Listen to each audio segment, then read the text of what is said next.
voyez, ça commence mal. Oui, c'est dommage. L'Afrique donne le triste spectacle d'un continent qui ne sait pas ce qu'il veut, avec des gens comme les Doumbia et consorts qui passent. Vous voyez. Guillaume, attention, ce sont quand même des chefs de pays frères et amis. Oui, bon, des chefs, des pistoleros. Ils sont des chefs d'État. Des pistoleros, des gens. Quand Doumbia dit, plus sérieux, que la démocratie à l'occidentale a échoué, lui, il propose quoi? C'est la démocratie à la mitraillette? C'est ça qu'il propose? À notre continent, à notre jeunesse? Il faut que les gens soient sérieux. Et lui, c'est parce qu'il y a la démocratie aux États-Unis que lui peut aller parler à New York. Est-ce qu'il est sûr que moi, Guillaume, qui ne suis pas d'accord avec lui, je peux aller organiser une conférence de presse à Conakry pour dire que lui, il n'a pas sa place au palais et aller continuer ses activités de légionnaire? Non, il faut que les Africains soient sérieux. Et moi, je suis toujours malheureux.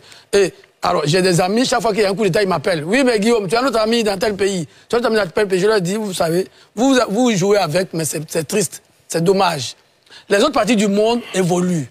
Essaient d'avoir des réponses structurées aux défis auxquels il faut face. Et nous, en Afrique, ce qu'on a trouvé, c'est de faire des coups d'État et d'aller les justifier. Vous avez cité, sur les 5 chefs d'État qui ont été cités dans votre élément, 3, le Guinéen, le Centrafricain qui a été changé sa constitution aussi, après, bon, il va se plaindre, le Gabonais, ils sont restés justifier leur coup d'État. Et les vrais problèmes de l'Afrique, donc, ont été portés que par le président Macky Sall et le président Tinubu. Vous parlez de notre représentation. Bon, le vice-président ivoirien, heureusement, qu'il y avait ces gens-là là-bas. Sinon, les gens nous auraient pris pour des vauriens. Parce que les vrais sujets qui préoccupent le monde actuel ne préoccupent pas les putschistes qui sont là pour expliquer pourquoi ils ont fait le coup d'État. Mais quand vous êtes dans une instance comme l'ONU et que vous êtes là pour expliquer que vous avez fait le coup d'État, on vous prend pour des rigolos. On vous prend pour des rigolos. Et c'est dommage. Un grand pays comme la Guinée, vous avez vu le président Mamadou, qu'est-ce qu'il a dit? Rien. Et vous regardez les réactions après son discours. On n'a rien retenu. Et c'est vraiment dommage. Je suis convaincu que l'Afrique, l'avenir de l'Afrique n'est pas dans le coup d'État. Et ceux qui le croient, qui vont l'expliquer à New York, se trompent lourdement. Et quand vous reprenez la situation au Mali aujourd'hui, 3 ans après le push des colonels, Goïta et consorts, où est-ce que nous en sommes? C'est l'insécurité généralisée. Ceux pourquoi ils ont pris le pouvoir par les armes, aujourd'hui, sont incapables d'apporter la moindre réponse. C'est malheureusement la situation au Burkina, c'est malheureusement la situation demain au Niger.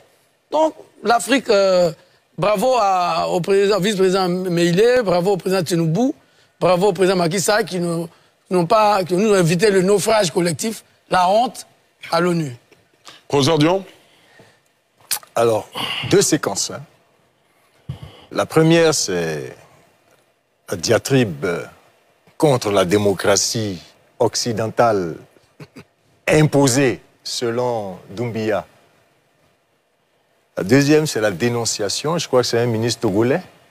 Le chef de la diplomatie togolaise. Du paternalisme et de l'arrogance occidentale. Je fais 2 observations. Allez-y.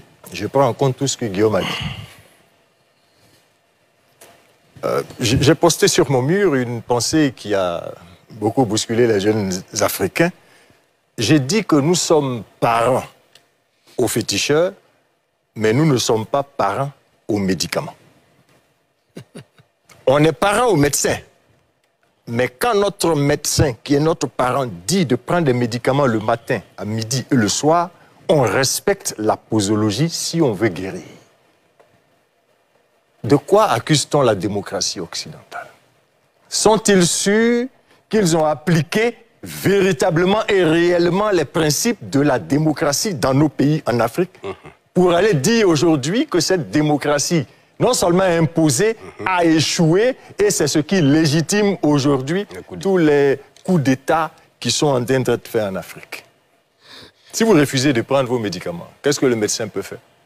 Si vous refusez d'appliquer la démocratie en Afrique, qu'est-ce que l'Europe peut faire pour vous?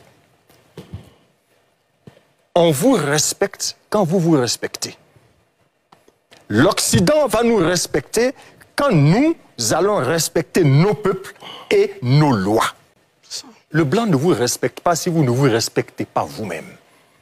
Et il dit, ce ministre-là, nous sommes fatigués. Nous sommes fatigués de votre arrogance. J'ai envie de lui répondre. Autant il est fatigué de l'arrogance occidentale, autant nous, peuple africain, nous sommes fatigués de leur arrogance à eux. Nous sommes fatigués de la corruption. Nous sommes fatigués d'une démocratie sans alternance et d'une alternance sans alternative. Nous sommes fatigués du népotisme, fatigués du tribalisme d'État et de l'État tribal. Nous sommes fatigués de leur démocratie de masque et de mascarade et ils veulent faire croire que c'est cette démocratie que l'Occident nous a imposée. Nous sommes fatigués que le vice soit décoré et que la vertu soit piétinée. Nous sommes fatigués de cette Afrique-là, Ali. Nous sommes fatigués de cette Afrique qui combat l'excellence, qui combat le mérite, qui a peur de la lumière. Cette Afrique lucifuge-là, nous sommes fatigués de ça. Qu'ils arrêtent leur hypocrisie quand ils vont à l'ONU, sur la scène internationale. Vous voyez, les sages disent que quand le léopard mange son enfant, il va raconter à tout le monde que c'est la civette qui a mangé son enfant. C'est eux-là qui nous mettent dans des problèmes que nous avons et c'est pour ça que l'Afrique n'évolue pas. Ce ne sont pas les Doumbia et consorts qui vont sauver l'Afrique. Qu'ils arrêtent de trouver des prétextes pour faire croire que c'est la France et c'est l'Occident qui sont responsables de ce qui nous arrive. Geoffroy Julien Kao. Non, je ne partage pas du tout